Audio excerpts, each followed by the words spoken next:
Srikalahasti press club అధ్యక్షులు కోటేశ్వర బాబు చేతుల మీదుగా ప్రత్యేక ప్రతిభావంతులకు నిత్యావసర సరుకులు పంపిణీ చేశారు. హెల్పింగ్ హ్యాండ్స్ 159వ దివ్యాంగులకు నిత్యావసర సరుకులు పంపిణీ కార్యక్రమంలో ప్రెస్ క్లబ్ అధ్యక్షులు కోటేశ్వర బాబు ముఖ్య అతిథిగా పాల్గొన్నారు. హెల్పింగ్ హ్యాండ్స్ సంస్థ వ్యవస్థాపకులు మునీర్ బాషా, న్యాయవాదులు రమేష్ బాబు, రాజేశ్వరరావు ఆయనకు ఘన స్వాగతం పలికి శాలువాతో సత్కరించారు. అనంతరం ముఖ్య అతిథి కోటేశ్వర బాబు చేతుల మీదుగా ప్రత్యేక ప్రతిభావంతులకు నిత్యావసర సరుకులు పంపిణీ చేశారు. ఈ సందర్భంగా కోటేశ్వర బాబు మాట్లాడుతూ పేదలకు సాయం చేస్తున్న మునీర్ బాషాకు అభినందనలు తెలిపారు. ప్రజాసేవలో ప్రతి ఒక్కరూ భాగస్వాములు కావాలని ఆయన పిలుపునిచ్చారు.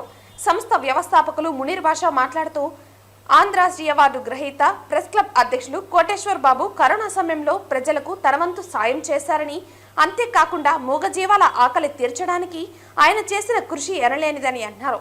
10వ తరగతి విద్యార్థులకు పరీక్షల నేపథ్యంలో నియోజకవర్గ స్థాయిలో విద్యా సామగ్రి అందిస్తూ ఉండటం పట్ల హర్షం వ్యక్తం చేశారు. సేవలతోనే దైవాన్ని మెప్పించమనే అదే ఒక ఉద్దేశంతో మన మునీర్ బాషా గారు సుమారు 13 సంవత్సరాలుగా ఒక హెల్పింగ్ హ్యాండ్స్ స్థాపించి నిరాశ్రయులకు తన వంతు సహాయం అందించడం చాలా సంతోషంగా ఉంది. ఈనాటి ఈ కార్యక్రమానికి నన్ను పిలిచి నా చేతుల మీదుగా వారికి నెలవారీ సరుకులను అందించడం కూడా నాకు సంతోషంగా ఉంది. రానున్న రోజుల్లో కూడా ఈ శైవ క్షేత్రంలో ఇలాంటి వారు ఉండడం చాలా నాకు ఆనందంగా ఉంది. ఆయనతో కలిసి నేను ఈ కార్యక్రమంలో పాల్గొంటూ సంతోషంగా ఉంది. రాబోయే రోజుల్లో కూడా మా కార్యక్రమాల్లో కూడా ఆయన భాగస్వామ్యం చేస్తాము. మున్ముందు ఈ హెల్పింగ్ హ్యాండ్స్ కూడా నా వంతు సహకారం అందిస్తానని తెలియజేసుకుంటూ అవకాశం అందరికీ